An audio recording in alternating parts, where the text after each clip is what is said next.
Magandang umaga, Pilipinas. Narito na po ang magiging lagay ng panahon ngayong araw ng Wednesday, June 10, 2026. Base po sa ating synoptic situation, wala naman po tayo ng monitor na low pressure area at namumuong bagyo sa loob at labas ng ating Philippine Area of Responsibility. Ngunit patuloy pa rin iiral ang southwest monsoon sa kanlurang bahagi ng Luzon. Dulot nga ng southwest monsoon, ang Ilocos Region, Pabuyan Island at Batanes ay makakaranas ng maulap na kalangitan na may kalat-kalat na pag-ulan, pagkidlat at pagkulog. Sa Metro Manila at sa labing bahagi ng Luzon, buong Visayas at buong Mindanao ay makakaranas ng bahagyang maulap hanggang sa maulap na papawirin na may pulupulong pag-ulan, pagkidlat at pagkulog. Dulot ito ng mga localized thunderstorms. At para naman sa flight level wind chart, makikita natin yung lakas ng southwesterly wind flow na nagmumula sa may southwest at ang lakas ng hangin nito ay aabot ng hanggang 36 kilometers per hour at meron namang pagbugso ng hanggang 54 kilometers per hour.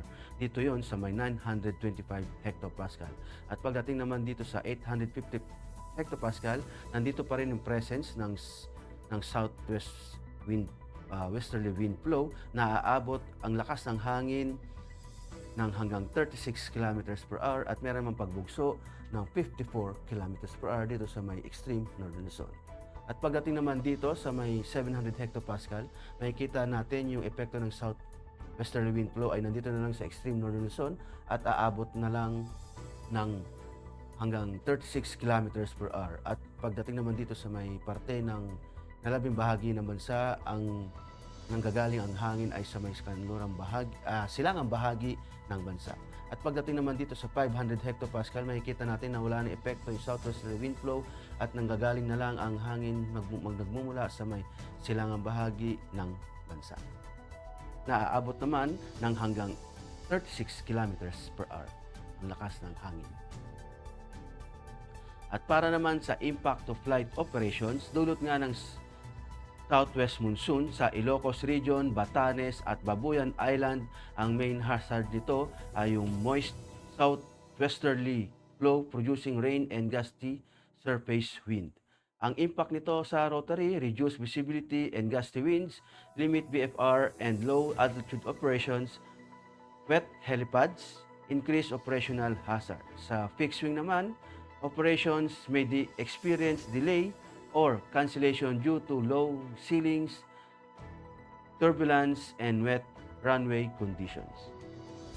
Dulot nga ng mga localized thunderstorms sa Metro Manila at sa nalabing bahagi ng bansa, ang main hazard dito ay yung afternoon convective development, produce gas fronts, and heavy rains.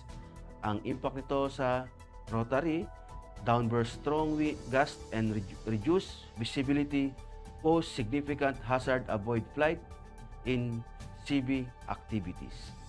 Sa fixed wing naman, severe turbulence and wind shear likely during arrival and departure phases. Aircraft may experience temporary delays or required diversion. At para naman sa astronomical information, ang araw ay sumikat kaninang 05:26 AM at lulubog din naman mamayang 6:25 PM.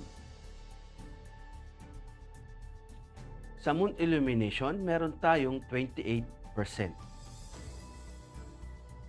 At para nga manatiling updated sa lagay at pagtaya ng panahon, i-follow lamang ang Air Force Weather Center sa mga social media accounts.